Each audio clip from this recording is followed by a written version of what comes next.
오늘은 레위기 21장 1절부터 9절까지의 말씀을 함께 읽겠습니다.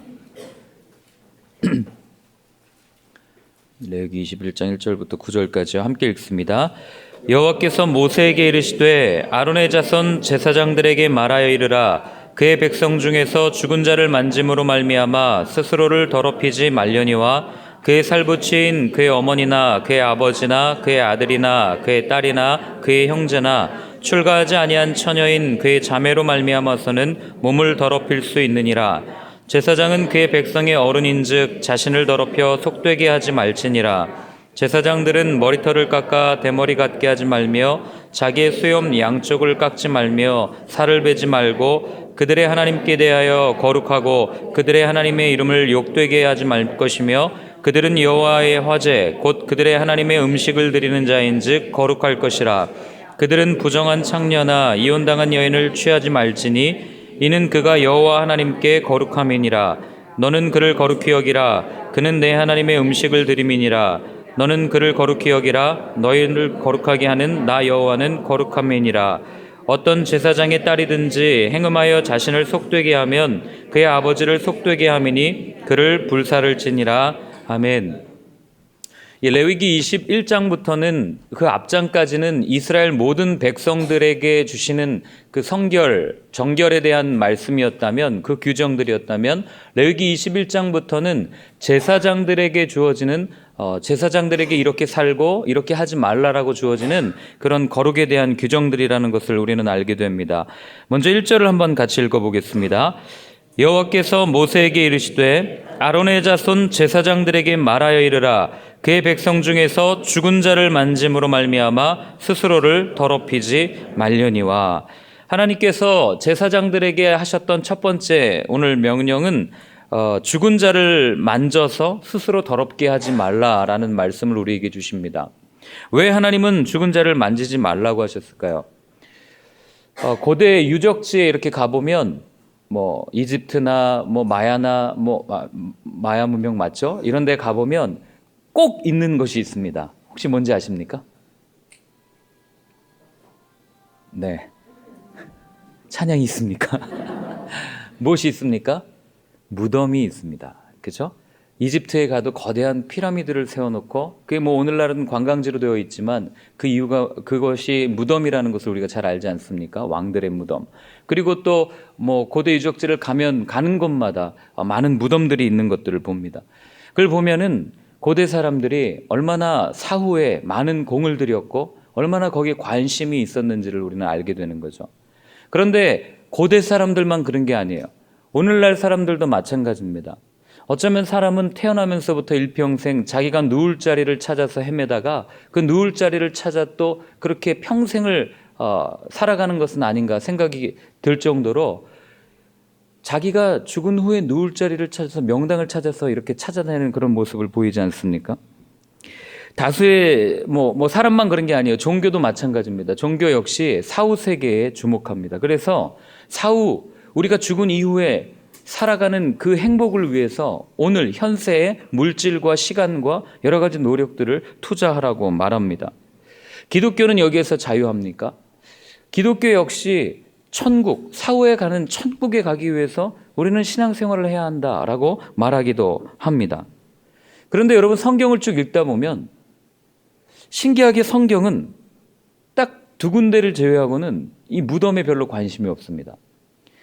아브라함이 아내를 위해서 막벨라고를 산 것, 가나안 땅에 하나님께서 주신 영토라고 하는 사인이라고 하는 상징을 가지고 있는 그 막벨라고를 산 것과 예수님이 들어가셨던 그 돌무덤을 제외하고는 그렇게 무덤에 연연하지 않는 것들을 보게 됩니다. 다른 문화들과는 너무나도 다르지 않습니까? 여러분 다윗의 무덤에 대해서 들어본 적 있으세요? 성경에서?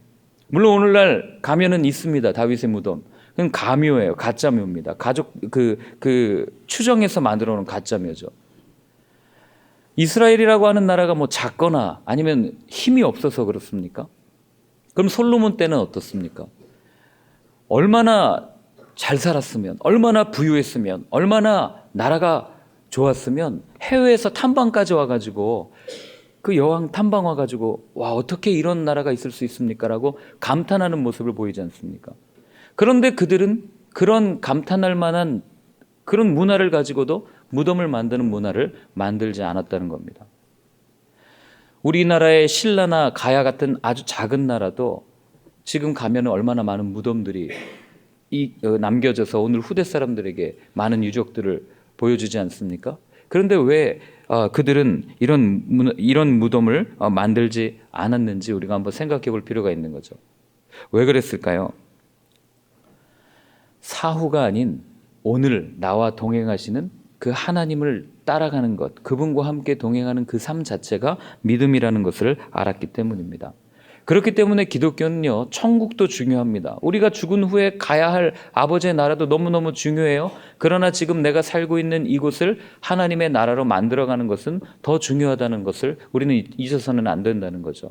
예수님도 말씀하십니다. 사람들이 와서 물어요. 하나님의 나라는 언제 임합니까? 어디에 있습니까? 묻습니다. 그때 예수님이 뭐라고 말씀하십니까? 아버지의 나라는 여기 있다, 저기 있다 할 것이 아니라 내 마음에 있느니라 라고 분명하게 말씀을 해주시는 것을 우리는 알게 됩니다. 그렇기 때문에 사후가 아닌 오늘 나와 함께 하시는 그 하나님, 살아계시는 하나님께 집중할 때 우리는 사실 오늘 이 제사장에게 주어진 1절의 말씀을 조금 더 잘 이해할 수가 있는 겁니다. 오늘 1절에 보면 하나님께서 뭐라고 하냐면 죽은 자를 만짐으로 말미암아 스스로를 더럽히지 말려니와 라는 말씀을 주세요. 사실 시신을 가까이 하지 말라는 말씀은 여기에서만 주는 게 아닙니다. 그리고 제사장들에게만 주는 것도 아니에요. 민수기를 보면 나실인들, 나면서부터 하나님께 일정 기간 동안 바쳐지기로 평생을 나실인으로 산 사람이 삼손이지만 유대인들은 일정 기간 동안 나실인으로 살기로 이렇게 결정할 수 있었거든요. 그 기간 동안에도 시신에 다가갈 수가 없었습니다. 그리고 제사장과 나실인뿐만 아니라 일반인들도 사람이 죽으면 그 시신을 매러 천막 텐트 안에 들어가야 될 거 아닙니까? 그 안에 들어갔던 사람들도 7일 동안 부정하다고 하나님께서는 말씀하십니다. 그리고 이런 규정들 때문에 유대인들의 그 전승에 따르면 유대인들은 어떻게 했냐면 이 시신을 가까이 하지 않기 위해서 약 2m 정도 거리를 두고 생활을 했다고 합니다. 그래서 2m 안에 가까이 가면 나는 부정한 거예요. 7일 동안 부정한 여러 가지 정결규례들을 행했던 것들을 보게 됩니다. 자, 그러면 하나님께서는 왜 이렇게 시신을 가까이 하지 말라고 하셨는가? 왜 시신을 만지지 못하게 하셨는가? 왜 성경 전체를 보면 무덤에 주목하지 못하게 하셨을까? 바로 죽음과 하나님이 병행할 수 없기 때문에 그렇습니다. 사망과 생명이 섞일 수 있는 것이 아니기 때문에 그래요. 이 죽음, 이 죄라고 하는 것은 이 히브리어로 죄는 관역에서 벗어나다는 의미를 갖고 있어요. 즉 하나님으로부터 벗어난 결과가 죄요, 사망이요, 죽음이기 때문에 하나님께서는 하나님에게서 벗어난 그 결과에 사람들이 가까이 다가가는 것을 원치 않았다는 것을 우리는 알게 됩니다. 바울도 이것을 분명하게 대비해서 표현합니다. 로마서 6장에 보면 뭐라고 그럽니까? 죄의 삭은 뭐라고 그래요? 사망이요. 하나님의 은사는 그리스도 예수 우리 주 안에 있는 영생이니라. 죄는 사망이요, 하나님의 은사는 생명이다. 죄와 사망이 섞일 수 없는 것임을 분명하게 바울은 이것을 해석해서 우리한테 이야기해 주는 것을 우리는 보게 됩니다. 그렇기 때문에 여러분, 사망이라고 하는 것은 인간의 죄의 결과로 우리에게 주어진 것이지만 하나님은 그 사망으로부터 우리를 떨어내기 위해서, 사망으로부터 벗어나게 하기 위해서 이런 규정을 주셨다라는 것을 알게 되는 거죠. 그럼 우리는 생각합니다. 아니, 가족이 죽은 경우에는 어떻게 합니까? 그게 그래서 2절과 3절의 예외 규정을 우리한테 말해주고 있는 겁니다. 함께 읽습니다. 그의 살부치인 그의 어머니나 그의 아버지나 그의 아들이나 그의 딸이나 그의 형제나 출가하지 아니한 처녀인 그의 자매로 말미암아서는 몸을 더럽힐 수 있느니라. 아버지 어머니가 돌아가셨을 경우에 아들이 그 아버지 어머니의 그 장례를 치러야 될 거 아닙니까? 그런데 제사장이라고 해서 우리 어머니 아버지의 난 시신에 가까이 갈 수 없습니다 하면 누가 치워요? 누가 장례를 치러줍니까? 그래서 하나님께서는 예외 규정을 두신 거예요. 아버지나 그 다음에 어머니나 그리고 아들, 출가하지 않는 딸. 출가하면은 이제 출가 외인으로 생각했던 문화이기 때문에 그렇게 얘기합니다. 그럼 질문할 수 있죠. 아내는요? 그렇게 질문할 수 있지 않습니까? 아내가 죽은 경우에는요? 어떻게 해야 될까요? 치를 수 있을까요? 없을까요? 있습니다. 왜냐하면 이건 추측인데 창세기에 보면 하나님께서 우리에게 부부는 한 몸이라고 분명하게 이야기해주고 있기 때문에, 우리 부부는 일심동체란 말도 있지 않습니까? 그렇기 때문에 아내가 죽었을 땐 내가 죽은 거나 마찬가지로 여겼기 때문에 아내의 시신에도 가까이 할 수 있었다는 것을 추측할 수 있습니다. 4절을 함께 읽겠습니다. 제사장은 그의 백성의 어른인즉 자신을 더럽혀 속되게 하지 말지니라. 하나님께서 제사장에게 하신 여러 가지 규정 중에 오늘 뭐라고 정의를 내리시냐면, 제사장은 그 백성의 어른이다라고 이렇게 규정을 내리십니다. 제사장에게 더 엄격한 규정을 주신 이유, 바로 어른이기 때문에 그렇죠. 나이가 많고 적음을 떠나서 백성들의 본이 된다는 의미입니다. 예를 들어서 오늘날에도 우리가 어떤 장관이나 정치 지도자를 뽑을 때 청문회를 열고 하는 더 엄격한 윤리적 잣대를 들이대는 이유가 바로 이것과 같은 거죠. 본이 되는 삶을 살아야 되기 때문에 그런 거죠. 그렇기 때문에 지켜야 될 게 더 많은 거예요. 더 많다는 얘기는 이 제사장이 지켜야 되는 게 더 많다는, 이게 우리에게 어떤 의미를 주냐면, 어른이라는 이렇게 대접을 받는 사람은 누군가에 의해서 높여지고 그 다음에 이렇게 대접을 받는 것이 아니라, 적어도 오늘 본문에 따르면 스스로 거룩하게 구별되어질 때 이스라엘 백성으로부터 어른 대접을 받았다는 것을 우리는 알게 됩니다. 예수님 당시에 그 사회, 그 공동체 어른이 누구였습니까? 우리가 잘 알고 있는 대제사장, 그죠? 그리고 제사장들, 서기관들, 바리새인들, 이런 사람들이었어요. 이들은 율법을 지키면서 공동체 어른으로 대접을 받고 있었습니다. 그런데 어느 날 나사렛에서 온 웬 젊은 청년이 사람들로부터 선생님이라고 칭함을 받고 있는 거예요. 사람들이 입에 막 회자되기 시작합니다. 뭐라고 회자됩니까? 이는 그 가르치는 것이 권위 있고 다른 서기관들 것과는 좀 다르다. 이렇게 예수님의 권위를 사람들이 인정하기 시작한 거예요. 권위를 인정했다는 얘기는 어른으로 대접했다는 얘기입니다. 그러니 예수님께서 가시는 곳마다 많은 사람들이 몰려드는 것은 당연했을 것이고, 그래서 하루는 예수님께서 성전에서 가르치고 있는데 그때 누가 나타납니까? 누구죠? 그 대제사장, 서기관, 장로들이 와서 예수님한테 그렇게 얘기하는 거잖아요. 성전에서 가르치고 있는데 너 도대체 누구한테 그런 권위를 받았냐? 누구의 무슨 권위로 와서 이렇게 가르치고 있느냐? 이렇게 얘기를 하고 있는 거죠. 왜냐하면 그 당시에는 랍비 라이센스가 있어야 가르칠 수가 있었거든요. 예수님은 무자격이에요. 그러니까 와서 가르치는데 사람들이 따른단 말입니다. 그러니까 자기 밥그릇 싸움처럼 보여지는 거죠. 너 대체 어디에서 그런 권위가 났냐? 이걸 묻는 거죠. 그리고 그렇게 물었다는 얘기는 그들의 눈으로 보기에도 예수님께서 가르치는 그 가르침이 권위가 있는 것처럼 보였다는 것을 의미합니다. 자, 그렇다면 왜 그렇게 가르쳤나, 그 논쟁을 떠나서 사람들의 눈에 예수님이 왜 권위 있는 것처럼 그렇게 보였을까요? 예수님이 우리가 생각하는 것처럼 학력이 높아서, 또는 가지고 있는 재산이 많아서, 또는 힘이 있어서, 권력이 있어서, 아니면 출신이 좋아서 사람들로부터 권위를 인정받았습니까? 어른으로 인정받았습니까? 그게 아니라는 걸 우리 너무나 잘 알지 않습니까? 학력은 무슨 학력이에요? 가진 게 뭐가 있어요? 출신은요, 우리 너무 잘 알지 않습니까? 누울 데가 없어서 구유에서 태어났고, 그 공부할 틈이 어디 있어요? 장남으로 아버지를 도와서 목수일을 하면서 평생 그렇게 살던 사람이 예수님이었는데 언제 학교 제대로 다니기나 하셨겠습니까? 권위로 인정받을 만한 조건이 하나도 없는데 예수님의 삶을 보면 사람들은 예수님을 어른으로 인정했다는 것을 우리는 알게 됩니다. 왜 인정했을까요? 바로 하나님께서 예수님과 함께 하시는 모습을 사람들이 보았기 때문에 그래요. 기적을 베풀었잖아요. 죽은 사람을 살리고.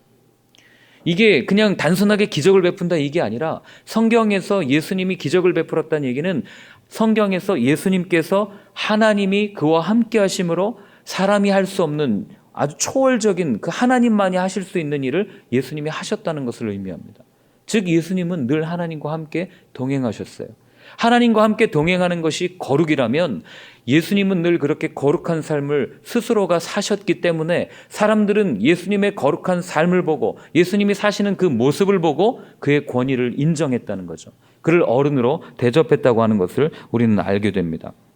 그렇기 때문에 여러분, 진정 어른이 되기를 바란다면 입으로만 말하는 그런 삶이 아니라, 나이가 아니라 구별된 삶, 무언가 아이들과는 다른 삶, 그리고 거룩한 삶을 살 때에만 가능하다는 것을 오늘 본문은 우리한테 말을 해주고 있는 겁니다.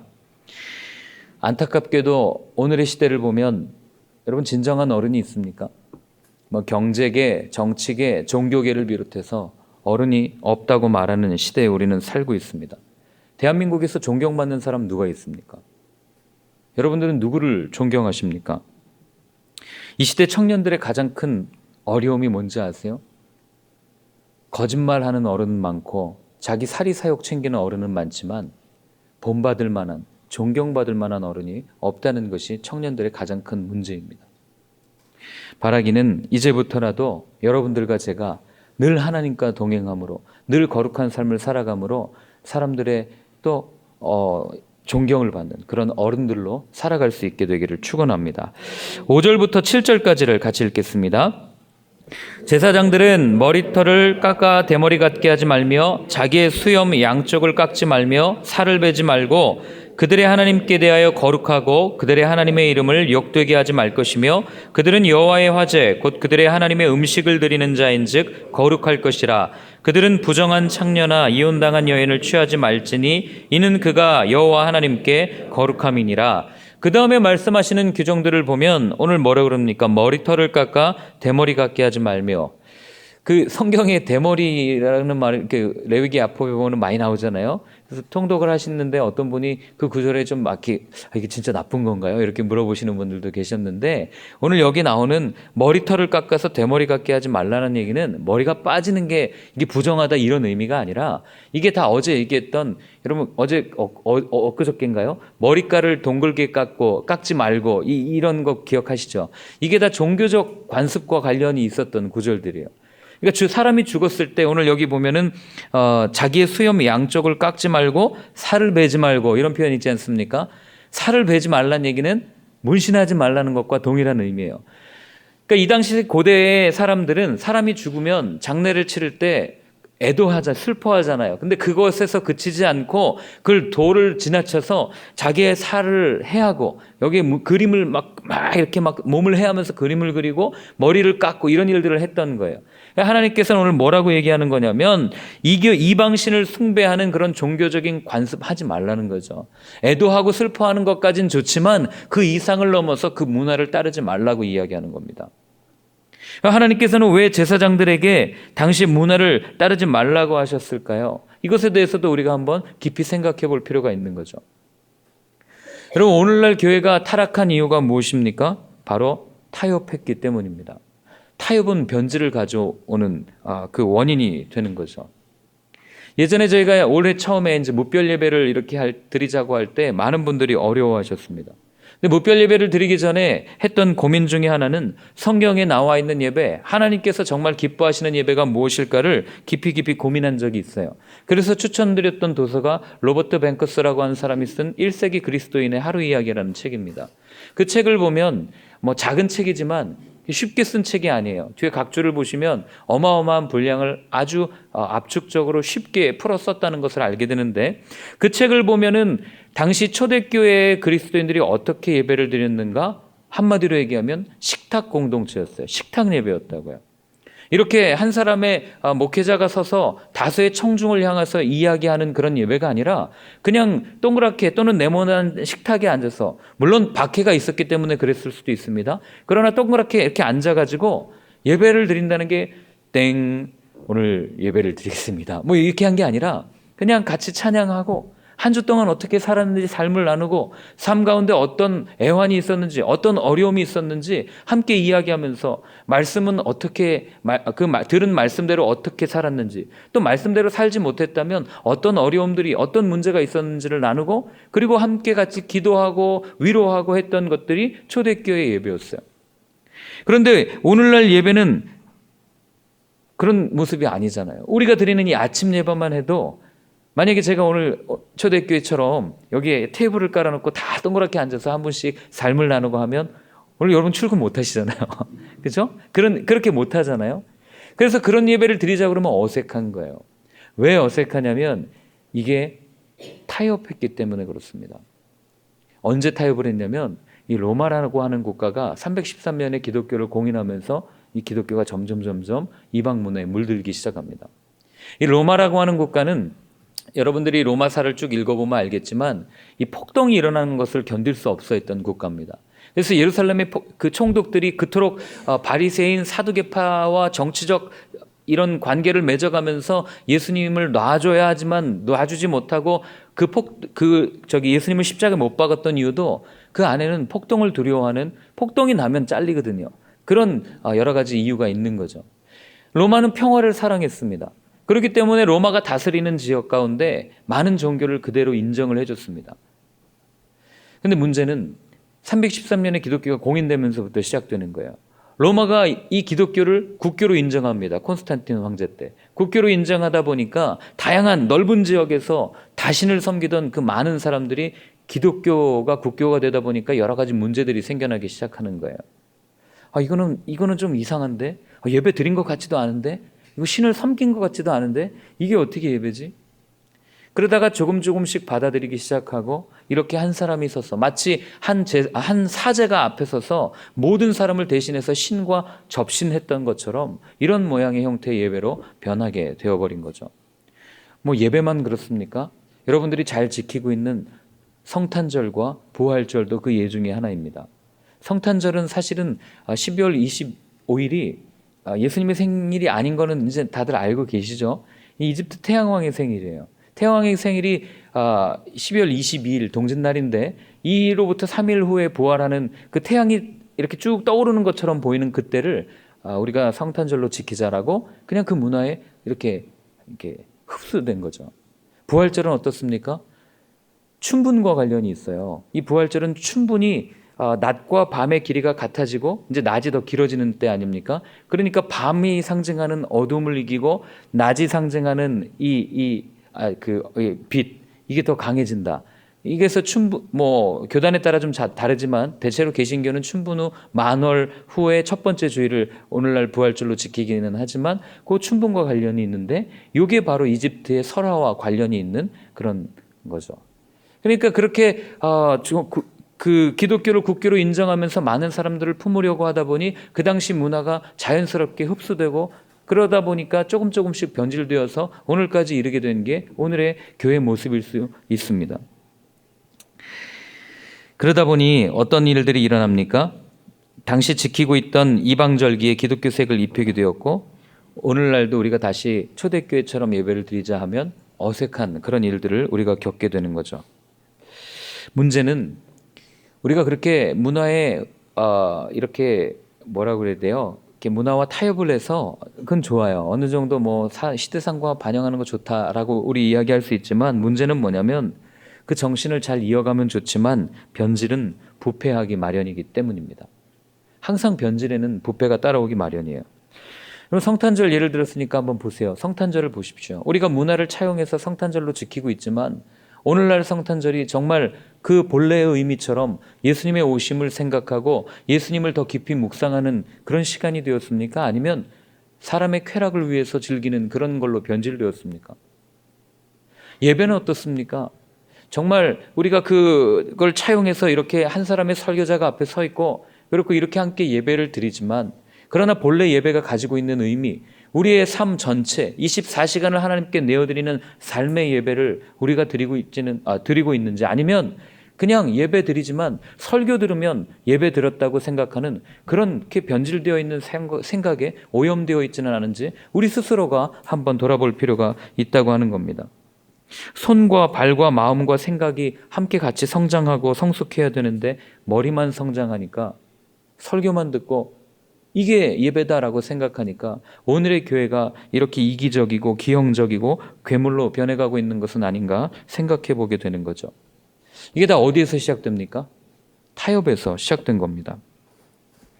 여러분 기억하세요. 옷은 바꿔 입을 수 있어도 몸은 바꿀 수 없다는 것을 꼭 기억하셔야 됩니다.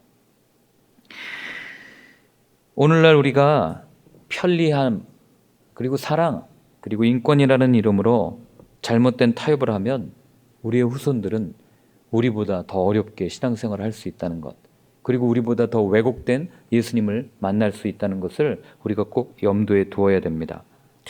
8절과 9절을 읽겠습니다.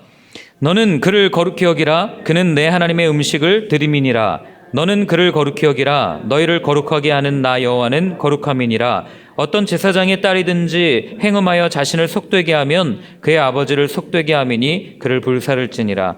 하나님께서 마지막으로 계속해서 제사장에게 주시는 그 말씀은 뭐예요? 오늘 여기 보면 너는 사람들에게도 얘기하는 거예요. 제사장은 거룩한 사람이다라는 걸 인정하라는 겁니다.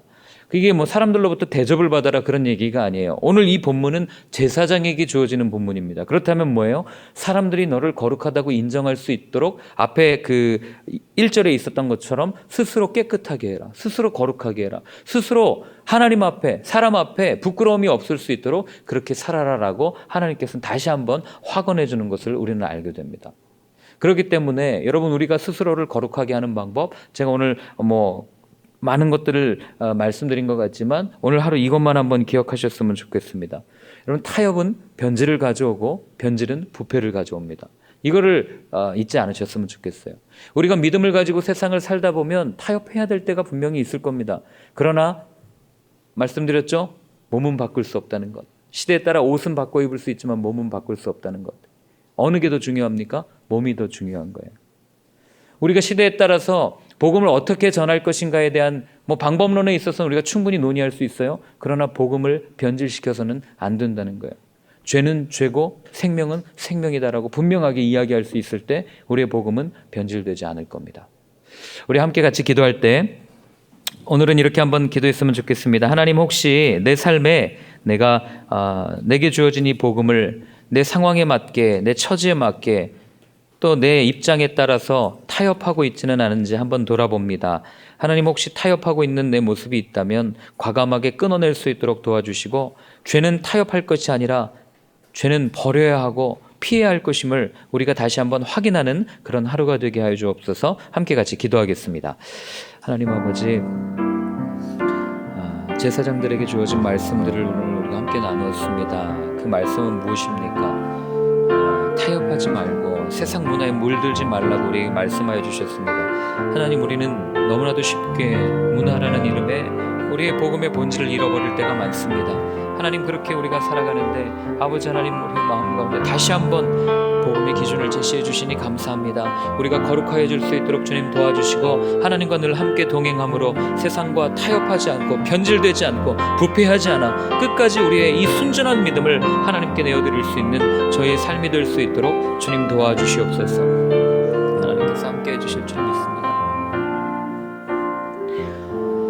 이제는 예수 그리스도의 크신 은혜와 하나님 아버지의 사랑과 성령님의 인도하심이 더 이상 타협하지 않아, 그리고 변질되지 않고 부패하지 않겠다고 다짐하는 이 자리에 계신 모든 분들 머리 위에, 그리고 육신의 불편함으로 또는 멀리 있어서 영상으로 예배를 드리는 우리 모든 성도님들 위에 이제로부터 영원까지 늘 함께하여 주옵시기를 간절히 축원하옵나이다.